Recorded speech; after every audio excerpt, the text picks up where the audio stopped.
నేను రేపు 11:30 గంటలకి అంబేద్కర్ స్టాచ్యూ, ఆనాడు అంబేద్కర్ శత జయంతి ఉత్సవాల సందర్భంగా అప్పటి ముఖ్యమంత్రి జనార్దన్ రెడ్డి గారితో పాటు ఆ స్టాచ్యూని జిల్లా కలెక్టర్గా ఆవిష్కరించే అవకాశం నాకు దొరికింది. ఆ స్టాచ్యూ నుంచే ఒక ర్యాలీగా రేపు 10ంటికి బయలుదేరి 11:30కి నామినేషన్ ఫైల్ చేస్తున్నాను. మీడియా మిత్రులందరూ కూడాను హాజరయ్యి నాకు తోడుగా వస్తున్నటువంటి ప్రజల యొక్క ఉత్సాహాన్ని వారి అండదండల్ని మీరు గమనించి మరి మీడియా ద్వారా ప్రజలకి ఈ విషయాలు షేర్ చేసుకుంటారని ఆశిస్తున్నాను. మరి మెంబర్ ఆఫ్ పార్లమెంట్ అయితే ఏం చేస్తారు? మెంబర్ ఆఫ్ పార్లమెంటుగా ప్రయారిటీ విద్యకి ప్రయారిటీ ఇవ్వాల్సిన అవసరం ఉన్నది, ముఖ్యంగా ఈ పార్లమెంట్ కాన్స్టిట్యున్సీలో. ఆనాడు ఈ జిల్లాలో పనిచేస్తున్నప్పుడు ఆ విఆర్ కాలేజ్ మీదుగా వెళ్తున్నప్పుడు ఎంతో ఒక పాజిటివ్ ఫీలింగ్ వచ్చేది. ఈ కాలేజీ నుంచే ఎంతోమంది విద్యార్థులు సమాజంలో బయటకు వచ్చి చాలా మంచి భవిష్యత్తుని తీర్చిదిద్దుకున్నారు. విఆర్ కాలేజీ ఎంతో సేవలు అందించింది. అప్పటి ప్రధానమంత్రి పిసి అలెగ్జాండర్ కూడాను ఈ విఆర్ కాలేజీలో పనిచేసేవారు. అంత నేపథ్యం ఉన్నటువంటి విఆర్ కాలేజీ ఈనాడు చాలా కోర్సెస్ మూతపడ్డాయని, మొత్తం కాలేజీ మూతపడ్డదని తెలుసుకొని చాలా చింతించాను. అంటే ఇప్పుడు ఏమవుతుందంటే విద్యారంగం స్కూల్ కాడి నుంచి కాలేజెస్ యూనివర్సిటీస్ వరకు ప్రైవేటీకరణ జరుగుతుంది. ఈ ప్రైవేటీకరణ మూలంగా విద్య అనేది డబ్బులు ఉన్న వాళ్ళకే అందుబాటులో ఉన్నది. క్రమేణా డబ్బు లేని వాళ్ళకి, పేదలకి క్వాలిటీ ఎడ్యుకేషన్ దూరమయ్యే పరిస్థితి మనకు ఎదురవుతుంది.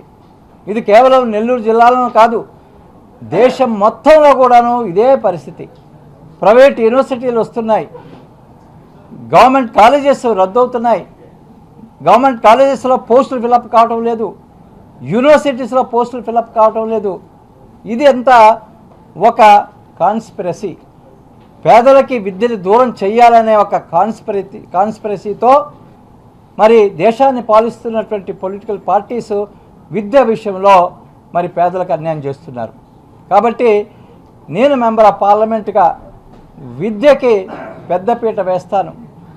విద్యకి బడ్జెట్ పెంచడమే కాకుండా మరి క్వాలిటీ ఎడ్యుకేషన్ స్కూల్ స్థాయి నుంచి కాలేజీ యూనివర్సిటీ స్థాయి వరకు ఇచ్చేందుకు ప్రయత్నం చేస్తాను. నేను గ్రామీణ అభివృద్ధి ప్రిన్సిపల్ సెక్రటరీగా ఉన్నప్పుడు ఒక క్వాలిటీ ఎడ్యుకేషన్ పేద విద్యార్థులకి, ఎస్సీ ఎస్టీ విద్యార్థులకి ఇవ్వాలనే ఉద్దేశంతో ప్రపంచ బ్యాంకు నుంచి నిధులు తీసుకొని 88 వెలుగు రెసిడెన్షియల్ స్కూల్స్ ఏర్పాటు చేయడం జరిగింది.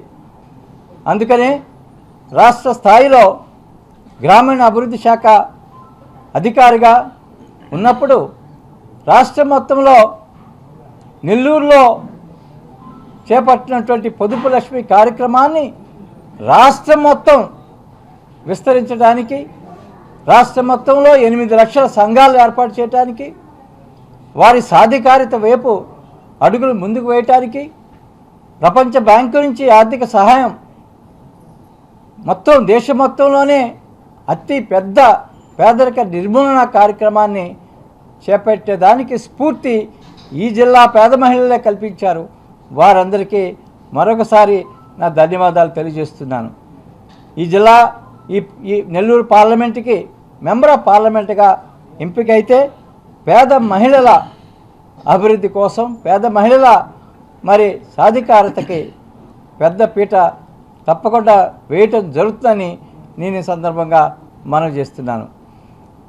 ఈ విధంగా క్షేత్రస్థాయిలో ఒక అనుభవాలను తీసుకొని రాష్ట్ర స్థాయిలో తర్వాత కేంద్ర స్థాయిలో పనిచేసినటువంటి అనుభవంతో నాకు చాలా నమ్మకం ఉంది.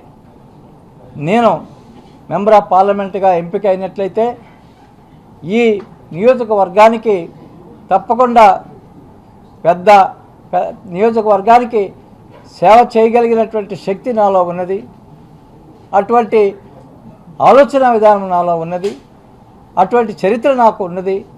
అందుకనే నా అభ్యర్థిత్వాన్ని తప్పకుండా స్వీకరిస్తారని ఈ సందర్భంగా నెల్లూరు ప్రజలందరికీ అభ్యర్థన చేస్తూ సెలవు తీసుకుంటున్నాను. జై హింద్.